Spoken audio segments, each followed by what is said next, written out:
Hello, mic test. They call me at sometimes that, but mostly just rocks, and you're listening to Ceterox. Let's talk about anything and everything till we reach the end of our thinking capacity. Hi everyone. It's a lovely Monday evening, a little bit rainy, a little bit after my shift, and basically it's the last minute, or rather, it's the evening before I need to upload. Well, I don't need to, but it's like my upload schedule for my podcasts. So we can stay as consistent as possible. But apart from that, I guess we're just, catching up a little bit since the last time I recorded something was a little bit early compared to like my previous episodes. Like what I would normally do is just record like a week before, so I'd have all the time to edit and then like upload it and have it scheduled for like the following day. But I don't really know. Like I said, I won't really pay as much attention to it, but I did make a commitment to upload consistently, just so I have this whole little project like going on with me. I guess let's just get on with the episode. I don't know, too much intro is, I guess. I'll just get rendered speechless. So for today's Ceterox episode, it's going to be a Fluent Fridays.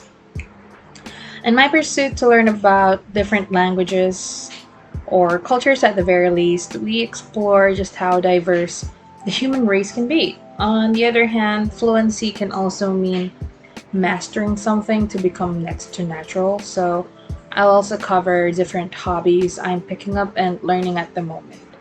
Now, once we get into the topic itself, you'll actually realize that a lot of these themes kind of overlap. So, sometimes I would talk about it in a certain theme, but it can also fit another theme. But I don't know. It's just my way of staying organized. But let's just get on with it. So, what we're actually going to be talking about on this episode is about my YouTube library. I basically have a hobby of creating playlists of different genres, specific artists that I like to listen to. But to be more particular as to why I suddenly decided to talk about this is because lately I've been watching a lot of YouTube videos about raw vocals. Now, I don't really remember which specific channels I've listened to. But if you listen to my previous episode, then you'd know that I come from the Philippines. And Filipinos have this thing about them where they get a lot of attention on the internet for having good singing voices. Now, my opinion on this matter is I feel like in any country, anybody can be a good singer regardless of their ethnicity or nationality per se. But it just so happens that Filipinos get a lot of attention because there's this thing in our culture where when one Filipino does something overseas, or if you happen to be someone with like a single percentage of Filipino blood, and people on the internet would just come flooding in and just talk about Filipino or Pinoy pride, as they say. And I mean, not to rain on anybody's parade, it's pretty cool that it's a way for them to be proud of their heritage. But some of these people don't even acknowledge their heritage, and it just so happens to be part of their DNA. So it can be a little bit pressuring for some people with Filipino heritage to embrace their Filipino-ness, even though they didn't really grow up with it, or maybe they're accustomed to another type of culture. So for me, this whole culture thing, I tend not to be like super strict with it, just because not everybody has the same experiences and like backgrounds of where they come from or how they grew up. But I think we'll talk about upbringings in another episode because it's worth talking about in like a standalone episode. Anyway, the reason why I brought this up is because apart from the raw vocals that I've been watching on YouTube, I've been looking at a lot of The Voice, X Factor, or like Idol shows and like Got Talent from different places around the world. It's like a popular franchise for like talent shows or showcasing your talents. And like it's just very fascinating to me because I'm somebody who is very musically inclined. I enjoy music, creating, singing, listening, or just appreciating music in general. And I just listed here a bunch of things that I've been paying more attention to. Now, since we're on the topic of Filipino singers, I've been listening to, well, at least watching footages from artists like Lea Salonga, Morissette Amon, Jonah or Jonalyn Veray, KZ Tandingan, Charisse Pampenko, or more known now as Jake Zyrus, Jessica Sanchez, Angelica Hale, surprisingly Roxanne Barcelo, Fourth Impact or Fourth Power, the TNT Boys, Moira De La Torre are just some of the notable few that I want to talk about because I've been watching a lot of their, I guess, performances where they just showcase how very distinct their voices are. A lot of these singers are particularly great at high notes, which I guess is an asset that a lot of Filipino singers tend to have, that if you can sing high notes then you're considered a good singer. But I think there's just more than just high notes than when it comes to being able to sing good. But I appreciate it in the sense that I enjoy theatrical performances like musicals or operatic singers. And I don't think I've discussed it in a podcast before, but I absolutely love The Little Mermaid. And during this quarantine/lockdown, or just staying at home, because let's not get into the C word again, I found like a newfound love with The Little Mermaid after I've listened to the Broadway musical version, because I've grown up with the Disney version of Little Mermaid and I've loved the songs then, but hearing the Broadway version has just made me fall in love with it even more. It's such a beautiful like masterpiece when it comes to music, and I just enjoyed listening to Part of Your World reprise, where after Ariel saved Eric from drowning in the sea. She sang this thing like, oh, where do we walk, where do we run, and then and then where the final part of his Part of Your World like goes from one octave to the other. It's just super cool, and I'm not about to sing on a podcast because that would just be weird. And apart from that, I've also been watching a lot of clips from Glee. And like growing up, I didn't really watch Glee like regularly, but I did enjoy their songs, like the covers they did, and it's very cool. So there's also that. It just really brought up a lot of moments for me where I really enjoyed their music. And lately, I've actually watched Les Miserables for the first time. Now, I'm aware of its literary or theatrical origins, but it was my first time to actually watch the movie. And can I just like quickly say how I loved Anne Hathaway's performance in that film? I'm a huge Hugh Jackman fan, and I can't believe it took me this long to watch that movie. It's really good. I've been singing on my own, like in the shower a lot. A little bit TMI, but then that's how much it stuck to me. But the song On My Own, I guess, is a popular audition piece for all the shows that I mentioned earlier, and I can see why. But yeah, I mean, it's just pretty cool. Like watching Les Miserables gave me a lot of goosebumps. It's just wow, crazy. And then I've also mentioned here about the Phantom of the Opera.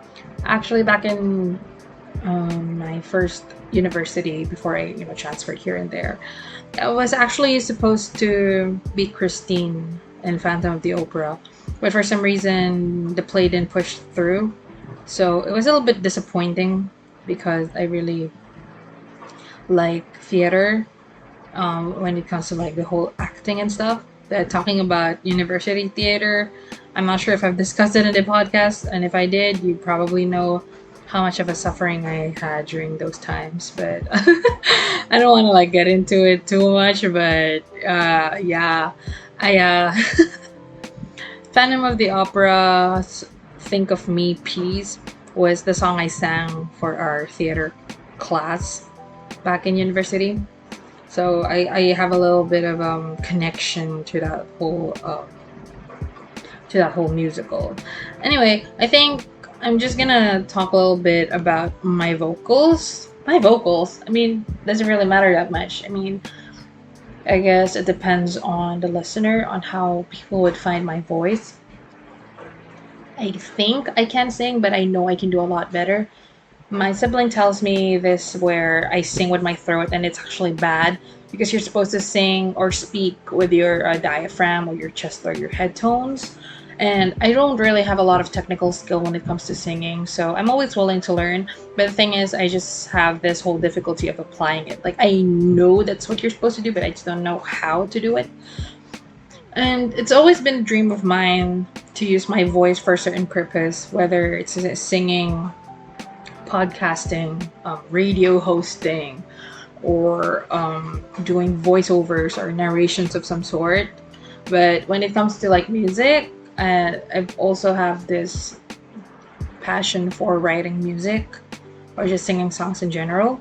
I actually enjoy writing translations of foreign songs into either English or my language and vice versa, of translating like English or Filipino songs into like I don't know whatever languages I know, which is mostly they're like it's most probably in Japanese because that's my third language that I'm proficient in.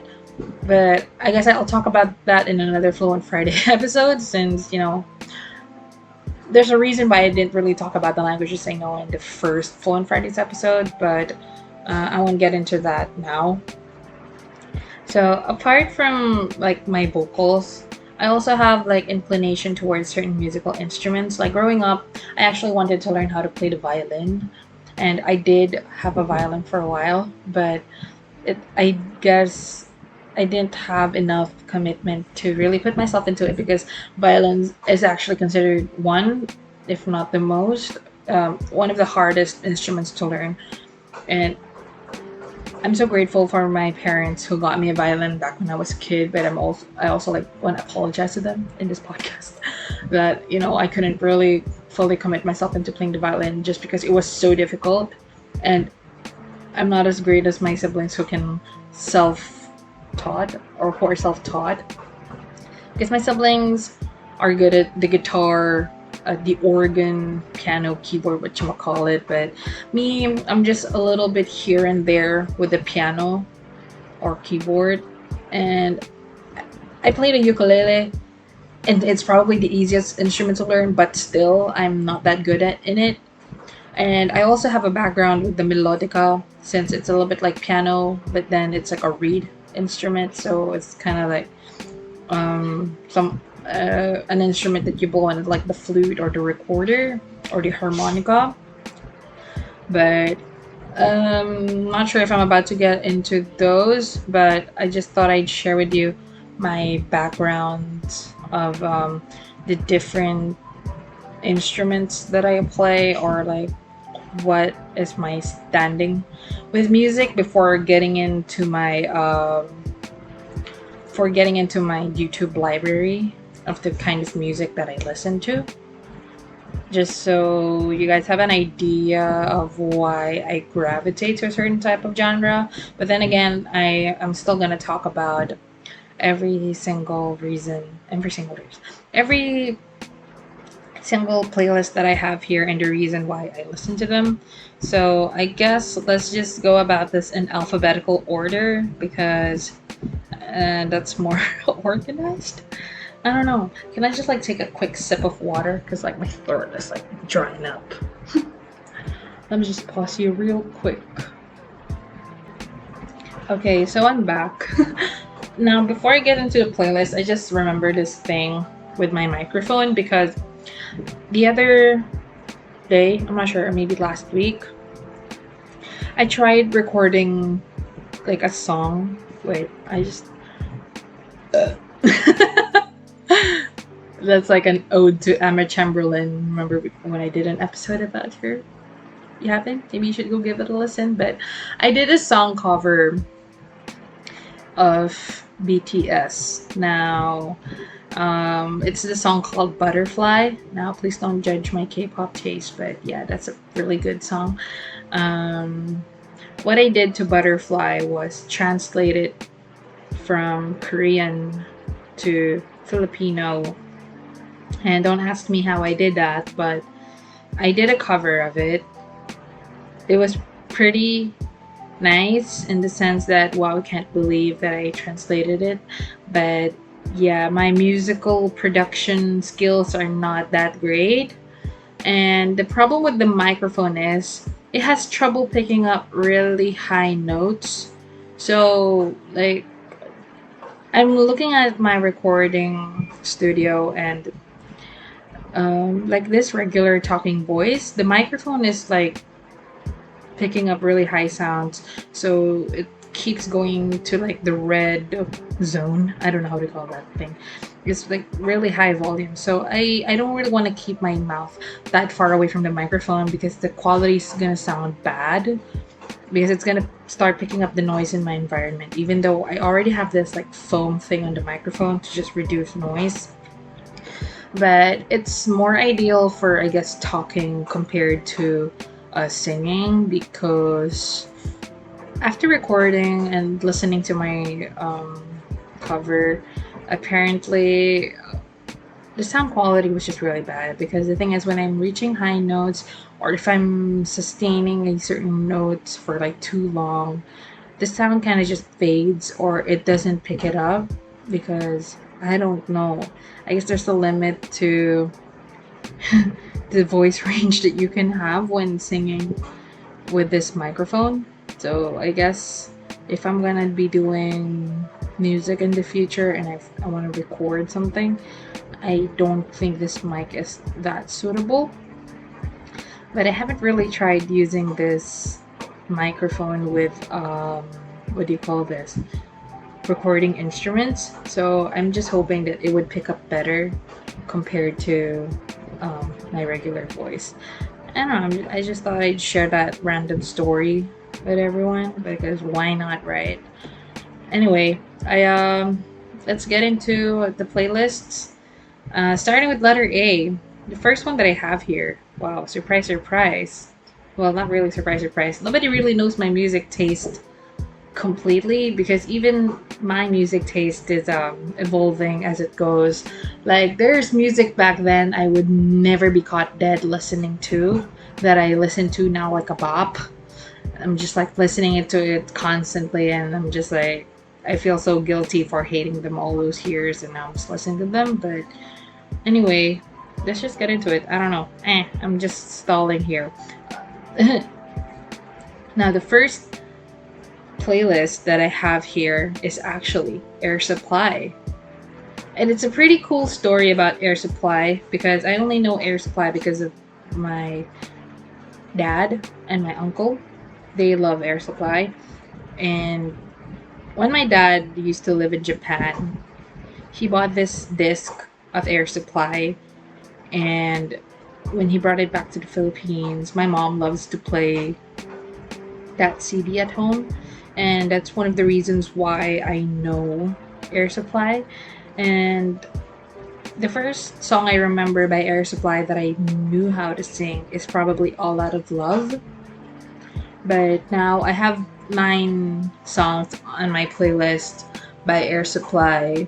And it's a little bit amusing because for some reason uh, Air Supply songs has the word love in it or the word M, like in their lyrics. For example, like I'm all out of love, I am. So like or like here I am the one that you love, and then like just as I am, like they have all these like similarities in their lyrics, but then it's pretty cool because Air Supply is a really classic artist, at least for me, that is up to par with like popular like retro artists back then. I don't know. I don't. I'm. If I like just do like a quick search on who Air Supply is popular with at the time, like the 70s, um, Bee Gees, Carpenters, another few of my favorites that I'll probably mention while we're going through this playlist. But I guess Air Supply is like the first on the list because it starts with the letter A. But you're gonna be hearing a lot of oldies music from me just because it's one of my favorite genres like ever. Like if there's only one genre that I can ever listen to for the rest of my life, it would be the oldies. So that's how strongly I feel about that. I'm not sure if this episode will last to an hour, but the thing is, I'm not sure if I should talk a little bit more in depth about each playlist or if I should just skim my way through it. But like I did in my other episodes, I think it's better to just talk about it as much as I want in detail until like my podcast name, until I reach the end of my thinking capacity, because why not, right? So that's just it, I guess, for Air Supply when it comes to like them specifically. I'm just gonna go ahead and proceed to like the next playlist, and this playlist here is called Anime, Vocaloid, and Game. See how we went from like oldies and suddenly we're all up in J-pop. Okay, I watch a lot of anime, and I'm gonna talk about that in a completely different episode because I have so many thoughts. And as you guys already know, I love the Trash Taste podcast, but that's apart from one of the reasons why I love anime. But I listen to a lot of anime songs. I have 100 videos here, but I'm sure there was more. The thing is, the way I organize my playlist, if not by genre, it would be by artist. And if it's not by genre, it would be by the mood. Because the thing is, if I just organize all of this by genre, there would still be a lot of songs per playlist. So like, I kind of choose like the different vibes between different kinds of songs. So since J-pop is like a whole range of music, so instead of like, oh, dogs are barking. I kind of like just heard it through the earphones, so I guess I'll just pause for a quick bit. That was like a good few minutes of barking. I'm not sure. I think the dog was crying or something. Anyway, speaking of like anime, I really enjoy nostalgic feeling. So I guess when it comes to like the animes I watch, hearing their opening themes or like ending themes is a pretty good way for me to just reconnect or just reminisce the time I watched an anime or like think about the stories and everything. And I also put a lot of like a few Vocaloid bands here, which I'm sure is pretty inaccurate if I read out the different artists here and some video game music. But to give you guys like an idea of some of the anime here that I have, or like the anime music that I have, because the thing is I haven't even watched, or maybe I haven't even completed most of the anime from which most of these songs come from. But I guess I'm just gonna like read. Wow, I had to like just cough. Anyway, I have here, it's like sorted by popularity. So like the top 5 songs that I have here are Silhouette by Kanabun, Yoru ni Kakeru by Yoasobi, and Flamingo by Kero Kero Bonito, Megutsune by Baby Metal, and Haruka Kanata by Asian Kung Fu Generation. Now, just from those 5 songs, it's a lot of Naruto. And then I also have just some popular songs on like Japan's Top 100, I guess. And some random songs that's not even, I'm not even sure it's considered J-pop, but I guess I just put it into that genre, like Kara Kara Bonito, just because I feel like it's suitable. And even Baby Metal's Megitsune, it's not even an anime song per se, but I guess their genre really fits into this whole vibe. But I'm not about to get into like every single song on all my playlists because we're just gonna take forever. And when it comes to like anime, I guess we're just gonna discuss this songs all over again. Ooh, dogs are barking. When we get to that episode, I guess we just have to accept early on that I have a lot of dogs and that when I'm recording, there's gonna be a lot of barking in the background.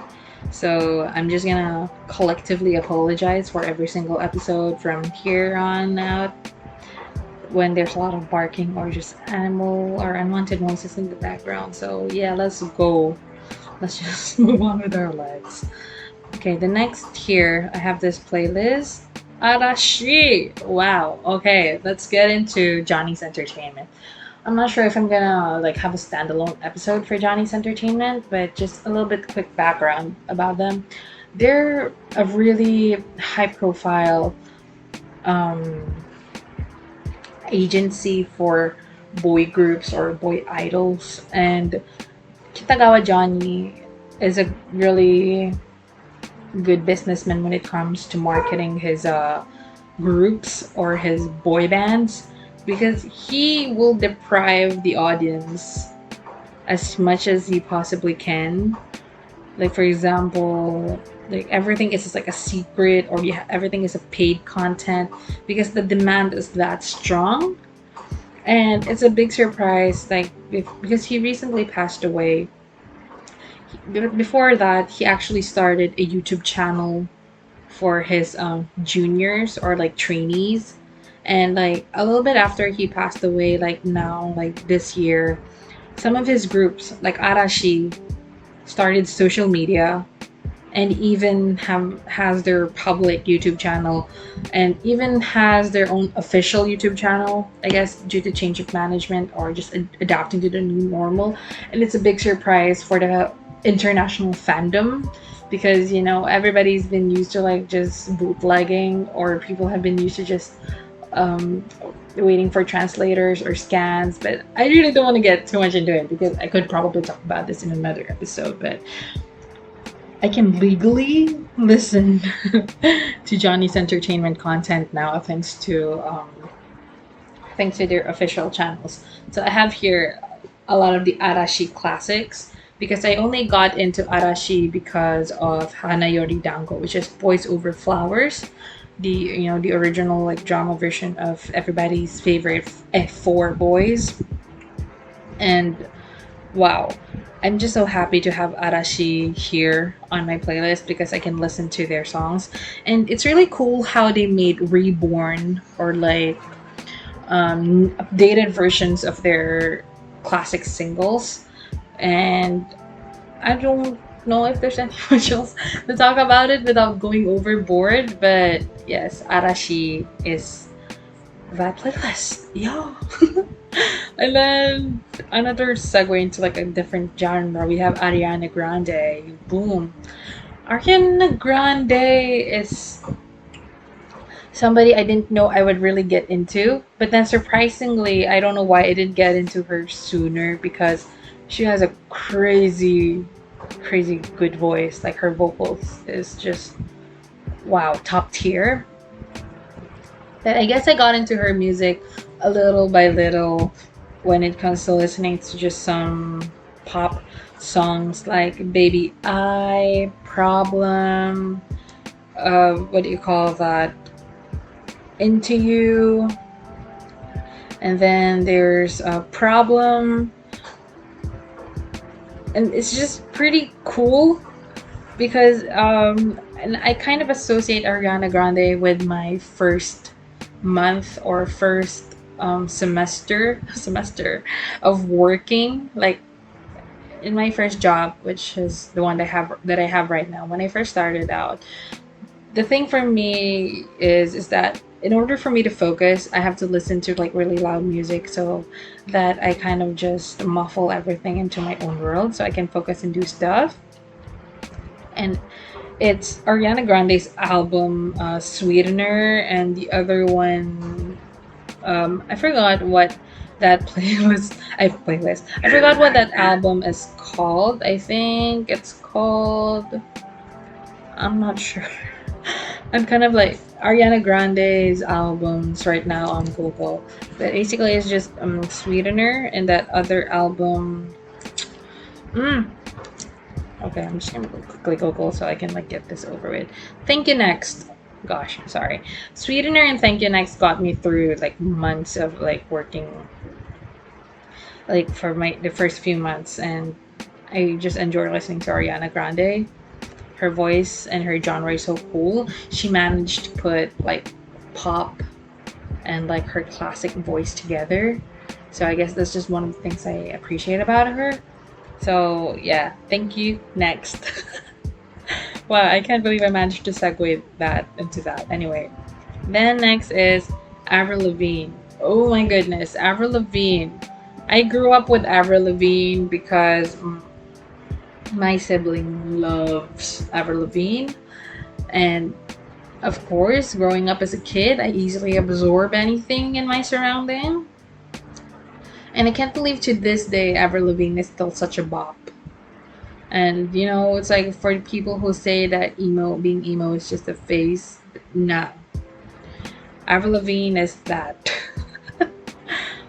I love her voice, and like just thinking about her now, I remember that there's this conspiracy around her being dead and being replaced by like a doppelganger.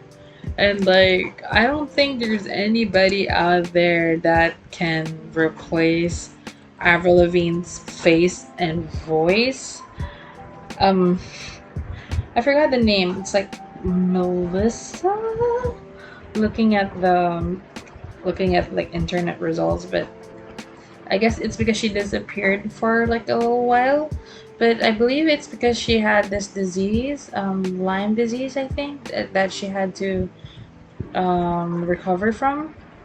But I'm not entirely sure. But uh, Avril Lavigne has an amazing voice, and I couldn't recognize her without her makeup on, and without her makeup on, she looks like an absolute Barbie doll.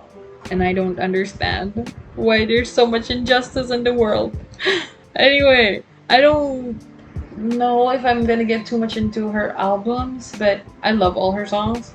I've probably memorized most, if not all of it. And I could just go back to her music anytime. But I just want to get the feels of her, her whole vibe of just it's like sad rock songs or something. I'm like, okay, I'm kind of horrible at describing because I'm more of a writer than a speaker. But yeah, feel me? The next on the list we have the Black Eyed Peas, the Bips. And okay, and then like, speaking of Pinoy pride earlier, we have Apple the App in the team. But the thing is, the Black Eyed Peas is another artist that I grew up with, and so I'm just listening to them because I had this like epiphany.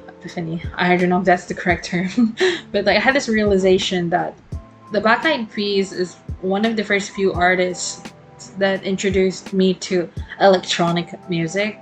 Like remember that whole phase back then when everybody was into DJ music? And I just keep wondering why nobody was that into the Black Eyed Peas during that phase when they were basically the ones who put that music genre into the whole scene. I don't know, correct me if I'm wrong, but they're like my earliest memory of electronic music when it comes to like, that sound, if not genre. So I'm gonna just put that out there.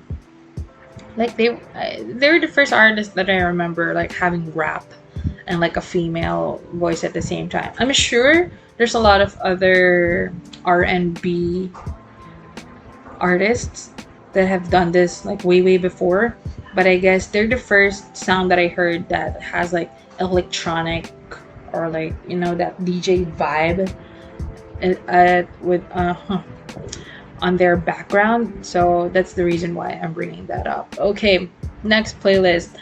I named this playlist Calyomanse because it's kind of like a pun that sounds like calamansi, which is kind of like lime, I guess. I'm not sure. It's like the small green limes, not the big ones.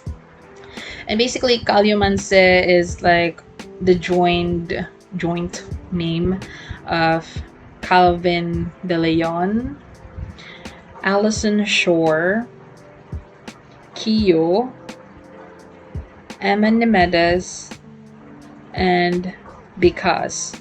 So they're all Filipino rap artists that I really love to listen to. And the only reason why I knew them is because of my friends at work who constantly plays them in the office. Back when we were all still in the office. And I'm so grateful for them for introducing me to this whole new genre, because prior to that I never seen myself as somebody who would listen to local music, just because I was one of those haters or hashtag judgers who just simply said that they didn't like modern Filipino music. But yeah, I am owning up to my mistakes now and saying that I love local music. But of course, it's just like a selected number of artists. So I'm gonna discuss them a little bit more later because I have a lot more playlists in that genre. Next, here we have Camilla Cabello. Hey, mami. Okay. We're halfway into the podcast, but I guess this is the time where I can start panicking a little bit because there's still a lot more artists for me to talk about, and we're kind of reaching the point where I might have to wrap up soon. Ooh, dogs are barking. Yes, darling. There's a whole commotion because people are back home, so I guess I either have to speed up everything or just kind of abandon ship or something. I don't know. But we were talking about Camila Cabello, and bro, if I'm not mistaken, I may be older than Camila Cabello. And that's pretty freaky because she's done so much on her age, which I could have done too, but I haven't. Okay, no. I'm looking at her profile and she's 1 day older than me. So that kind of gives you an idea when I'm born or when's my birthday. I don't know. I love Camila Cabello's voice. I've always I wasn't really into Fifth Harmony except for their one song. Okay, the dogs are barking again. I need to put like a counter on how many times I say the dogs are barking. I gotta pause real quick. Gotta go drink water. Gotta do something first. BRB. But that's my life right now. Camila Cabello is a good songwriter, and it's pretty cool because she's one of my inspirations to write my songs or like my own music. But can I just say her voice is so wonderful? Like how can she have that much voice in such a small person? Like, can you like share some of the blessings over here? And like it's a little bit controversial opinion, but I think she has shined brighter as a solo artist compared to when she was in a group. But it doesn't really mean that she was in a bad group. It's just that I think she's better off solo and maybe collaborating with artists here and there compared to being in a permanent group. I mean, there are some people that they look better in groups because there's just something about their whole cohesiveness compared to being like a solo artist. Okay, my throat is kind of like scratchy. That's why my voice kind of sounds strange. But yeah, that's about Camila Cabello. happy for her that she was able to release her second album just, right before all this mess started.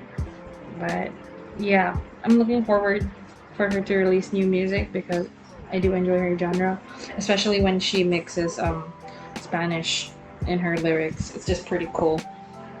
Yeah. Okay, moving on to Conan Gray.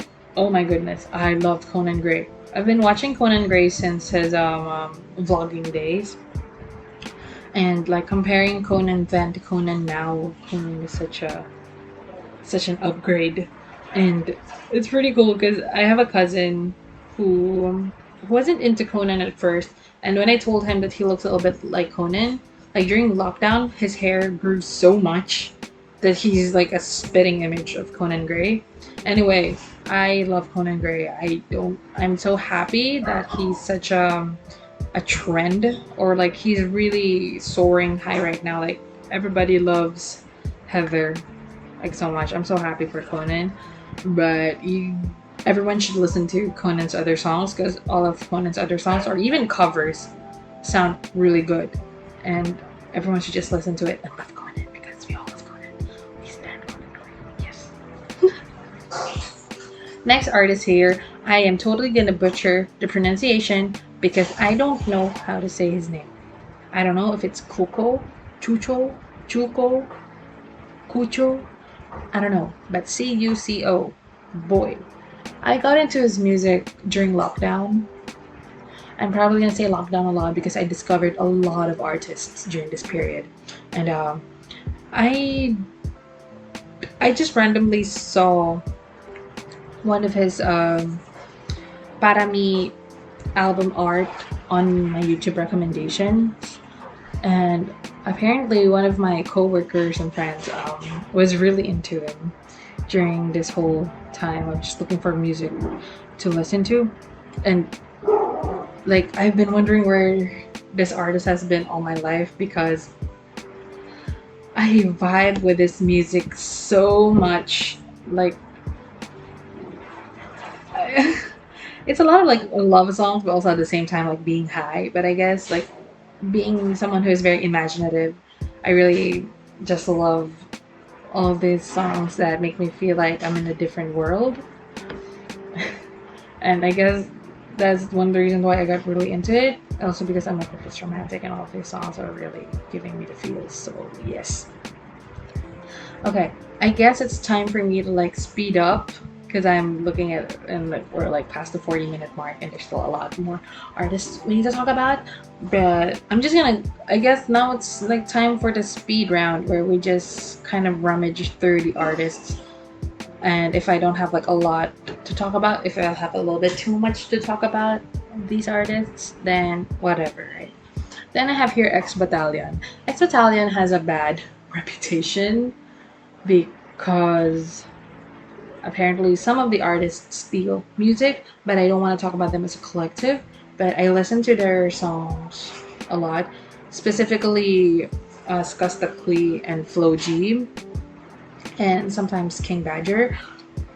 Individually, I don't really know much about them, but I find their music pretty cool. I really like their sounds. I like the way they write their raps, and that's the reason why I listen to most of their songs because I really like the way they sound. Now, there's this unpopular opinion of listening to somebody's music because the music sounds good, but it doesn't really mean that you like the artist per se. So I'm just gonna leave it at that. I'm not really gonna give my stance on this because I'm indifferent. I don't particularly dislike or like them. I just enjoy their music. So that's about it. Flipper's Guitar is one of my newfound favorites, even though they're pretty old. They're a Japanese duo or band, and I first heard their song while watching this Japanese movie called P-to-J-K, which is like Police and Joshikose. Oh, I don't know if I'm butchering that, but it's basically Police and the Schoolgirl. It's a Japanese love story about, well, from the title itself, you can pretty much infer.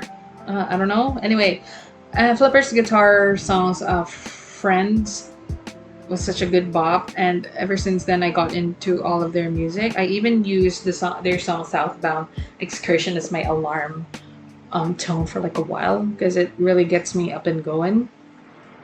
Should really give them a listen. They have a lot of very classic, very very city pop vibe.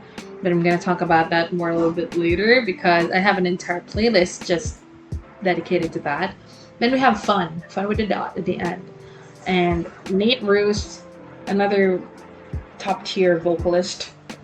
I really love their songs too because they have very unusual lyrics. And this one of the reasons why I listen to good music is either because of the good sound or the really great lyrics. And Fun is one of them. I really enjoy their album Aim and Ignite. But then the thing is they only have like 2 albums, right? So even their album Some Nights is pretty good. I can pretty much remember their songs because of their distinct lyrics. But yeah, I'm not gonna get too much into it because considering the next artist I'm gonna talk about, I'm gonna go ham, and it's Grouplove. I've loved Grouplove. I'm like so happy that I watch dramas or like shows from different cultures because I would never have probably gotten into Grouplove if it weren't for the drama that I was watching, and it's this Japanese drama called Sprout, and they used Grouplove songs as their background music. So I first heard of Betty's a Bombshell, Itching on a Photograph, and Cruel and Beautiful World. But ever since, I'm just like, I love Grouplove so much. I just insert crying noises somewhere because, yeah. Oh, I didn't go as ham as I thought I would. And then we have Heiakim. Heiakim is a YouTube musician, popular for using Google Translate as a basis for creating new music, and this is one of my newer playlists because I can't believe he has a lot of other songs apart from his trendy ones like Hotdogu and Laptop Cooler and like the counting songs. If you guys are into those really electronic, kawaii, and Japanese sounding songs, then this one's for you. I don't know how to describe Heiakim apart from that. Yeah. Then let's proceed with High Highs. I first heard of High Highs because of Pitch Perfect, where they played open season in the movie. And for me, when I like one song, I give the artist a try to see if I can vibe with their music. And I'm so happy that High Highs is one of them. I can't believe they're indie and they're not that popular considering how good their songs are. It's another one of those artists where you feel like you're in a different world. I guess we'll call it high music. I mean, I don't do drugs, but I don't know the feeling either. But it's the only way to describe it is we have this very trippy but positive way, like high unworldly experience. Okay. Next playlist here I have, it's called J City. It's a mixture of J-pop music and city pop music. So it's basically just all Japanese songs, which are mostly oldies, but also at the same time some of them are new. But what these have in common is they usually come from dramas or movies compared to the other ones that came from video games and anime or Vocaloids. But I'm not sure. There could also be discrepancies. But just looking at them like real quick, a lot of them does come from like oldies and movie/drama music. I have like a few pop songs here that comes from like their top 100 or like just some classics that a lot of people enjoy listening to. So if I give you guys like the current top 5 here according to the popular list, I have here Koisuru Fortune Cookie by AKB48. I have First Love by Otada Hikaru. I have Plastic Love by Takeuchi Maria. And I have, I don't know how to say this in Japanese because it's a number, but I think it's 115万キロのフィルム by Official Higedandism. And a lot of the sword. Yeah. So there, and I'm not gonna get much into it because I think belong in their own episode if I'm gonna talk about Japanese dramas and movies. So yes. K-drama. As the title suggests, I have an entire playlist dedicated for K-drama, and I'm not sure if I'm gonna create a standalone episode for the Korean dramas I've seen because as somebody who really enjoys watching stuff, I have so much. But if I'm just gonna base them off the playlist, then a lot of the dramas here where I specifically enjoyed the music, just looking at here like real quick, it's a lot from Goblin, Hotel de Luna, Korean Odyssey, While You Were Sleeping. Ooh, I kind of like the mic a little bit.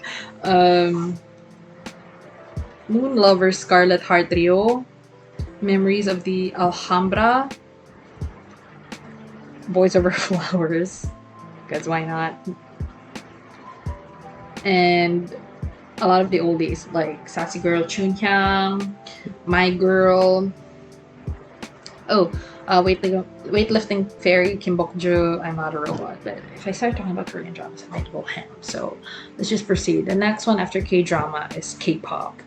Now, K-pop is such a big hype in the world, and I obviously appreciate and understand why, but I tend to just hold myself back a little bit because I know I can really get into fandoms too.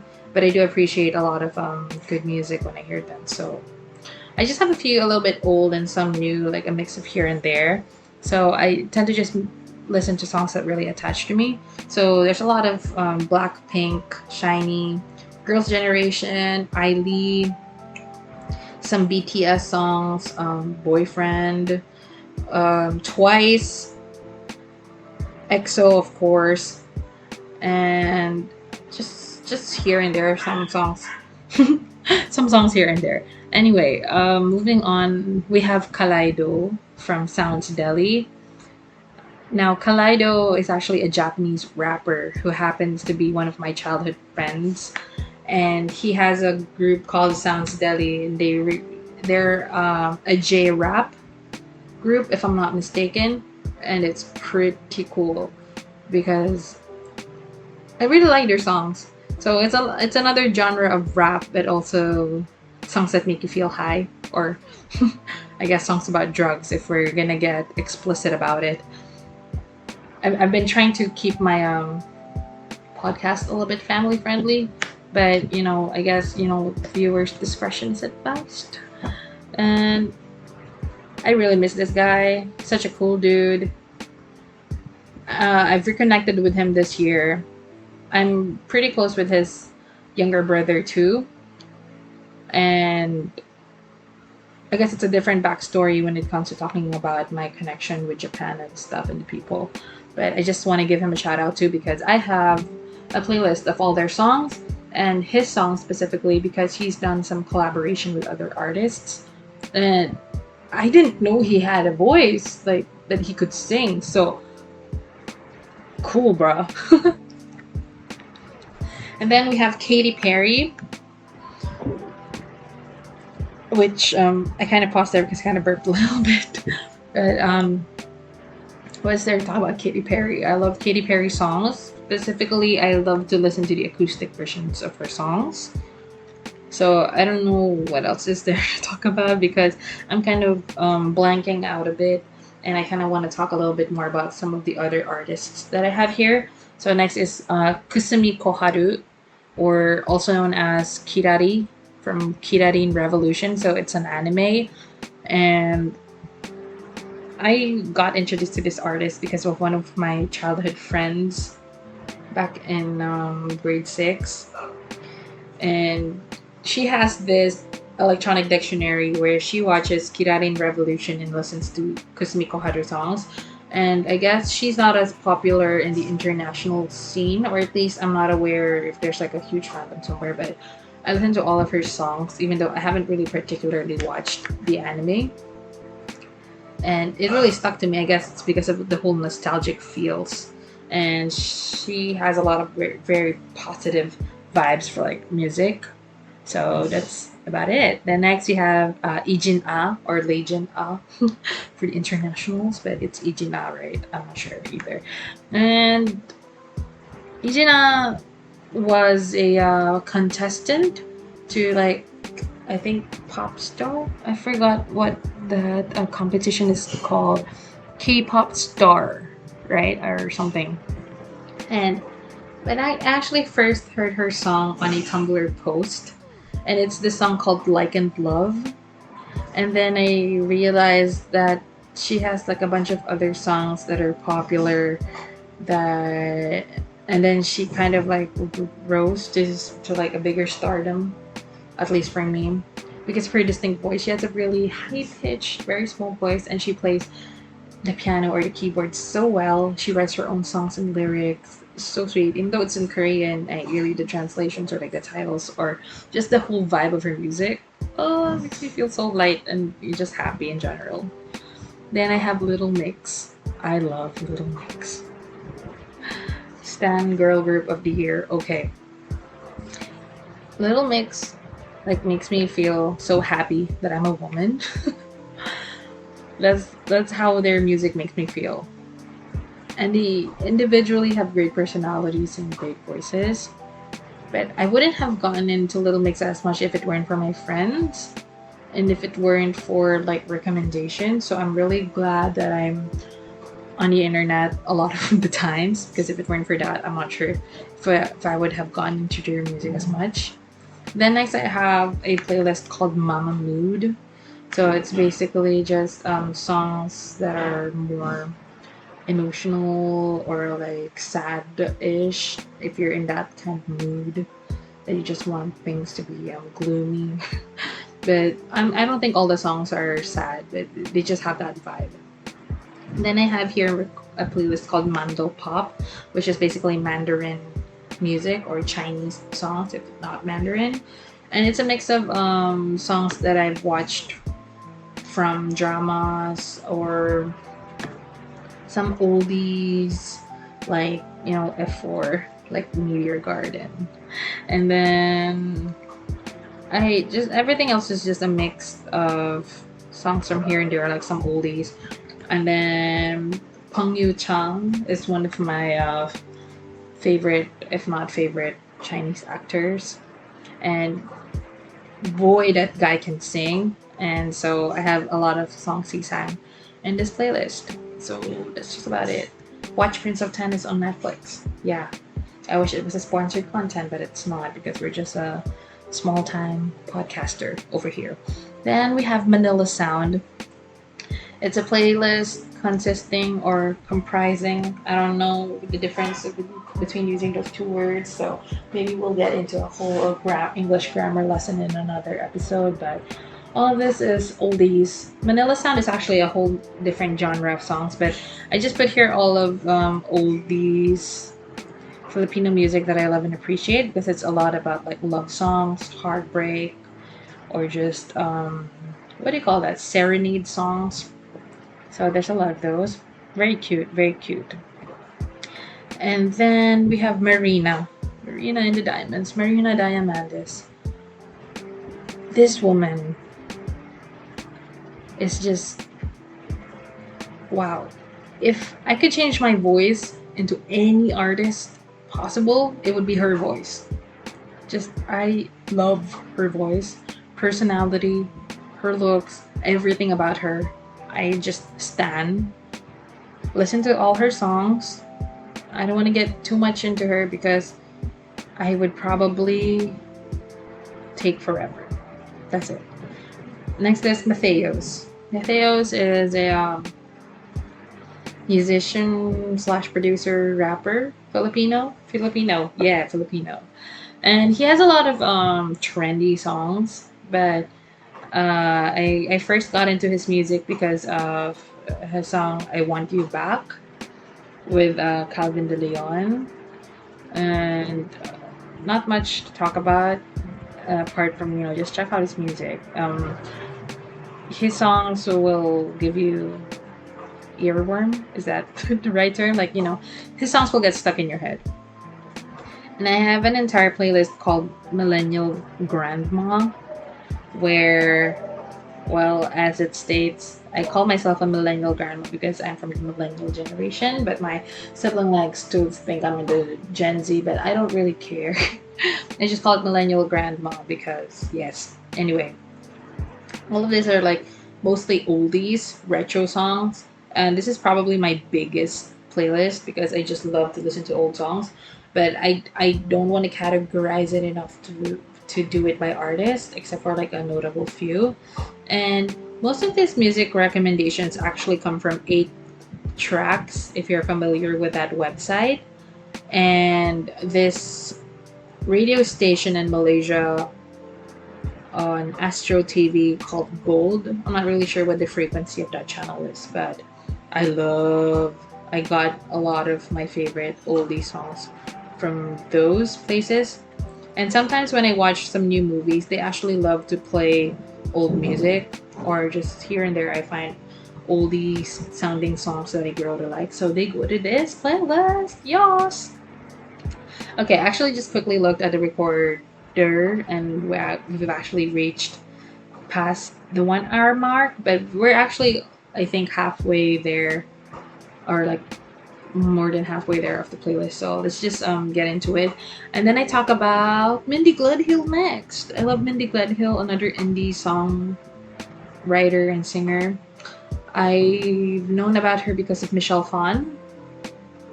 A lot of great positive music. While I don't personally celebrate Christmas, I absolutely love her Christmas album. Moving on. My Chemical Romance. Super sad that they've broken up. I'm not sure if they're back together. They recently had like a comeback or like a reunion, something, but I'm not quite sure. I love Jared Way. I watched The Umbrella Academy. Nothing to do with the playlist, but I love My Chemical Romance songs too. I remember one time at work, I listened to My Chemical Romance music so loudly you could hear it out. Like people around me could hear it, through my headphones, and they thought I was going deaf. But I was just like so happy to be listening to My Chemical Romance songs, and I love how other people could also appreciate My Chemical Romance. So that's pretty cool. And then I have a playlist here called NikAl Dmind. So it's a mixture of a few artists, namely Nick Makino, Al James, and Acid Minds. Yeah. So they're another group of they're not really a group per se, but I just joined them together because I have a few of their songs. So they're Filipino rappers, great songs, great music, mostly about drugs though, but still worth listening to, at least for me. Or it's a great bop to the ears, and I just know about them because of work again. Kind of says a lot about what people like to listen to at work, but it's pretty cool with me because I associate like a good memory whenever I hear their songs. Next is Oh Wonder. I love Oh Wonder. I'd like to give a shout out to my friend at work. Let's just call him QA. He recommended Oh Wonder to me, and I love their sound. It really gives me the feels. And I really have a soft spot for acoustic music. So, yeah. Then I have an entire playlist called OPM, which is Original Pinoy Music. So it's a lot of songs in Tagalog that I listen to. So it's a mixture of everything that is not rap, because I actually have a separate playlist for it. So this is a lot of emotional drama music, a lot of rock, ballads, indie music. It's just a mixture of here and there. Next is Panic at the Disco. If I could be a dude and I could change my voice into anything, I hope it would be Brendan Urie's. I don't really want to talk too much about Brendan Urie, but another top tier vocal. I absolutely love Brendan Urie. Okay, let's just proceed. I have a playlist called Papa Pop. It's like the opposite of Mama Mood. Papa Pop is like when I feel like dancing. Doesn't belong to a certain group of artists, but just like bops here and there that are not necessarily R&B, because I have a playlist called R&B. And then we have Pinoy Rap. So it's also OPM per se, that it's also original Pinoy music, but it just focuses more on the rap songs. And I got my list of Pinoy rap songs thanks to co-workers, because they're the reason why I really got into this whole genre of music. And then there's R&B music, as I was explained earlier. I have a separate playlist for it. Just absolutely love. I guess I could make separate episodes about these artists from these playlists that I didn't really get to mention as much. But we're actually reaching the end of the list. And then we have sales. I first heard of Chinese New Year because of this meme that I sent to a friend. And then because I'm somebody who deletes messages, I had to ask my friend again to send me the thing I sent so I could find a song. And now I found myself listening to all of Sale's songs. And if they ever release a new album, I would be so stoked. Then we have Shawn Mendes. Shawn Mendes only has one album, which I'm kind of upset about. But I love his songs. Or actually, I'm not sure. But I only have this album, Shawn Mendes by Shawn Mendes. Eponymous album of his. That's all really good. It was recommended to me by my cousin, and I'm glad that I listened to it. I'm actually someone who's sometimes pressured by peers to dislike certain things just because they do. But I'm glad that I've turned a new leaf and just not care too much about what other people think and just form my own opinions about certain things. And yeah. Next, we have Soulthrll. It's actually spelled Soulthrll without spaces and without an I in it. He is he's a rapper, Filipino rapper who sings in Cebuano, Bisaya dialect, as they call it in this country. Really cool songs. I don't understand a thing. I love the sound, so I just listen to it. Then we have Suda Masaki. I am a bias for Suda Masaki when it comes to his acting.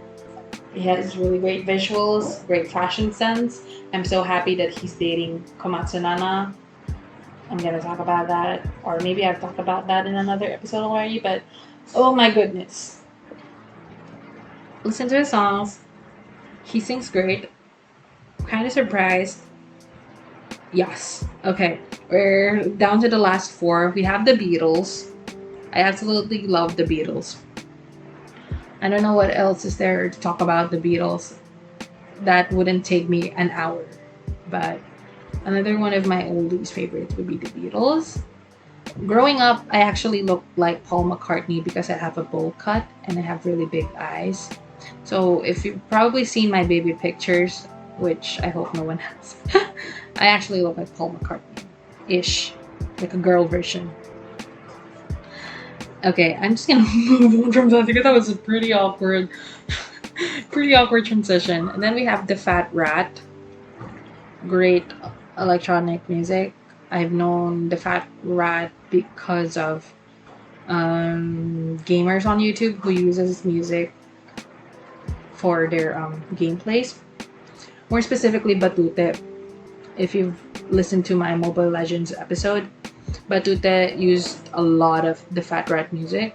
And I'm not sure why, but I think he got copyrighted. But the thing is, I'm sure TheFatRat releases music that is free from copyright or free to use on YouTube. So I'm not sure about that. Anyway, listen to FatRat.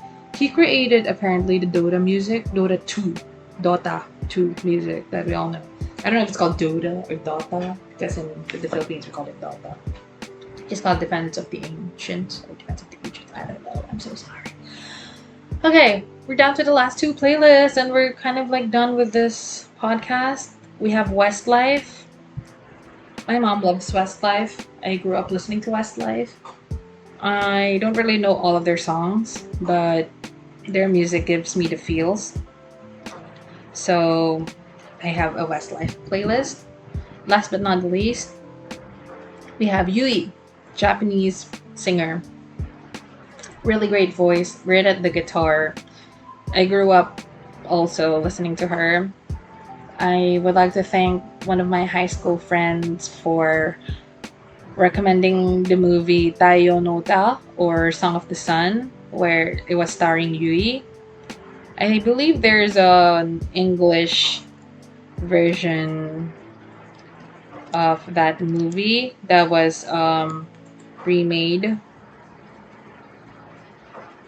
in it was starring Bella Thorne, if I'm not mistaken. I kind of forgot what it's called. Uh, okay, I don't remember, but it's about this girl who's allergic, or she has like an extreme disease and she can't be out in the sun. So, like, and then she sings at night, and then like she can't really go. Oh, it's called Midnight Sun, and the English movie is called Midnight Sun. So yeah, there's that. And then I've not really ever since. I'm not sure if that was the first song of hers that I heard, but Goodbye Days was something that I sung back in high school, and my friends thought I would sound like her voice, and I was pretty stoked about it because my high school crush at the time thought my friends were playing her song on the phone or something, but it was actually me singing. So it was a pretty good memory, but yeah, that was just high school, whatever. And I guess that's pretty much it with her. I love her songs, all especially the acoustic versions. I mean, most of them are acoustic because it's played with the guitar. So I have an entire playlist of her, and that's pretty much all of my playlist. But let's get into the outro. I don't want to prolong this because I have to edit this afterwards and upload it. So I'm not active on social media and more of a lurker myself, but hey, I get an Instagram page if you want to stay connected or not. It's up to you, really. I'll be using the hashtag @Ceterox on all my posts for all that SEO and low-key marketing jazz. You can subscribe to my YouTube channel for official uploads or stay tuned on my Anchor for the distributed versions on mainstream platforms of your choice. For those who can't deal with hour-long episodes, you can check out the time cards and skip to the part you like. Or subscribe to our second channel for highlights. Maybe I won't be creating a second channel. I don't know. I'm just kind of like squeezing that in case I do. So, there's that. Lastly, you can check out our blogger page where I try my best to transcribe everything I just said or share show notes and maybe create other content I won't necessarily discuss in the podcast. And that's my cue. I've reached the end of my thinking capacity. Let me know your thoughts and takeaways. In the meantime, till next time. Bye!